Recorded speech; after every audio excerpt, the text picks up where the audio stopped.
Menpora kirim 30 nama pemain keturunan timnas U17. Kejelian Sintayong terbukti. Dapat positif jika PSSI bentuk timnas Indonesia U14. Simak informasi selengkapnya sebagai berikut.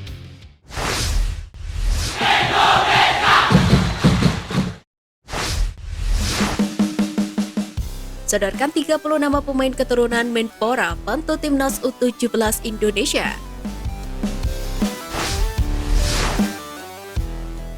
Kabar baik datang dari Menteri Pemuda dan Olahraga Dito Aritejo yang telah menyodorkan 30 nama pemain keturunan kepada Bima Sakti untuk timnas Indonesia U17. Sebagaimana diketahui, PSSI memang sudah membuka peluang agar para pemain keturunan membela Garuda Asia. Keberadaan mereka diharapkan akan meningkatkan kualitas timnas Indonesia U17 yang akan tampil di Piala Dunia U17 2023. Dito Aritejo menuturkan bahwa pihaknya sudah mengantongi 30 nama pemain keturunan. Menteri Pemuda di era Kabinet Indonesia Maju tersebut memastikan bahwa ada 2 kategori dari keseluruhan data. Keduanya dibagi dengan pemain yang sudah dan belum mengantongi paspor Indonesia. Kalau terkait pemain keturunan atau diaspora dari database yang sudah dikumpulkan Kemenpora di bawah Departemen Diaspora, kami sudah memberikan kepada PSSI dan sudah diterima langsung oleh Ketum PSSI Erick Thohir dan langsung diberikan kepada Coach Bima. Kami telah mendata, sementara ada 17 pemain yang berpaspor Indonesia, sisanya ada sekitar 13 pemain lagi. Tapi itu belum berpaspor. Kami tetap berikan. Ucap Dito Aritejo. Meski begitu, Dito mengakui bahwa Bima Sakti yang akan menentukan pemain-pemain keturunan yang sesuai dengan kebutuhan timnas Indonesia U17. Sebab skuad Garuda saat ini sedang dibentuk dengan mencari pemain-pemain terbaik, termasuk seleksi dari 9 kota hingga pemusatan latihan yang akan mulai berjalan pada pekan depan.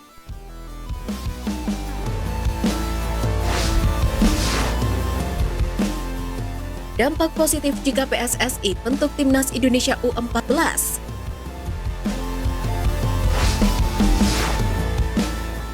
Pertama, mendorong adanya kompetisi usia dini. Ketua Umum PSSI Erick Thohir menyambut positif saran dari Direktur Teknik Garuda Select Dennis Wise untuk membentuk timnas Indonesia U14.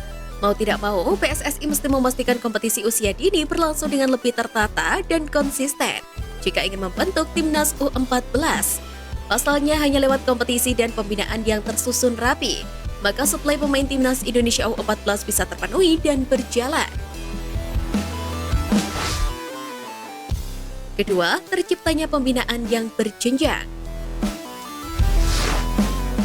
Dengan memiliki timnas Indonesia U14, maka Indonesia berpeluang punya pembinaan yang berjenjang untuk menyuplai pemain-pemain ke level timnas yang lebih tinggi. Hal ini sudah terlihat di era kepelatihan Sintayong, di mana para pemain di level timnas U19 hingga U23 bisa menjadi tulang punggung dari timnas senior. Harapannya, timnas U14 bisa menjadi penyuplai pemain berbakat dan potensial untuk mengisi timnas Indonesia di level yang lebih tinggi. Ketiga, jadi wadah pemain keturunan. Semakin banyaknya pemain keturunan Indonesia yang berkarir di luar negeri masuk ke pemberitaan menunjukkan bahwa banyak talenta-talenta muda Indonesia dengan kualitas mumpuni. Hadirnya timnas U14 bisa menjadi salah satu wadah untuk menampung para pemain muda keturunan Indonesia. Kedepannya, para pemain ini berpotensi untuk memperkuat timnas Indonesia di level usia yang lebih tinggi.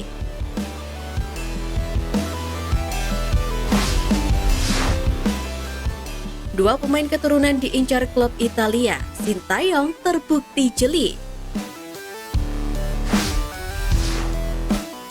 Kabar mengejutkan datang dari pemain keturunan yang sempat menjadi incaran Sintayong untuk membela timnas Indonesia.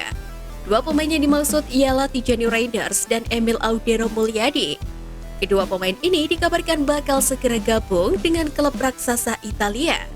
Hal tersebut menjadi bukti bahwa Sintayong sebagai pelatih timnas Indonesia sangat jeli memilih pemain keturunan guna meningkatkan kualitas skuad Garuda. Bahkan keduanya tak henti-hentinya didekati PSSI guna proses naturalisasi. Namun keyakinan mereka bersinar di Eropa bersama Belanda dan Italia lebih besar. Tijani Reinders menolak dengan tegas tawaran PSSI. Sementara Emil Audero tak memberikan respon apa-apa pada awal 2022 lalu. Meski demikian, Emil sempat disebut memberi kode kepada Erick Thohir selaku ketum PSSI dengan mulai mengikuti akun Instagram pribadinya. Seiring isu-isu yang beredar, rumor tak kalah panas juga tengah mendera kedua pemain tersebut dalam karir profesionalnya. Laporan dari La Repubblica menyebut, Emil Audero tengah berada dalam radar Inter Milan setelah Sampdoria gagal bertahan di kasta teratas Liga Italia Serie A. Menariknya, kabar ketertarikan Inter terhadap Emil dikaitkan dengan sosok Erick Thohir, Menteri BUMN yang pernah menjabat sebagai Presiden Nerazzurri. Sementara itu, Gianluca Di Marzio menyebut AC Milan tengah dalam proses untuk mendatangkan gelandang AS Alkmaar keturunan Indonesia Tijani Reinders. Tijani memiliki latar belakang sepak bola yang mentereng. Sosoknya pernah nyaris menjalani debut bersama timnas Indonesia di FIFA Matchday Juni 2023.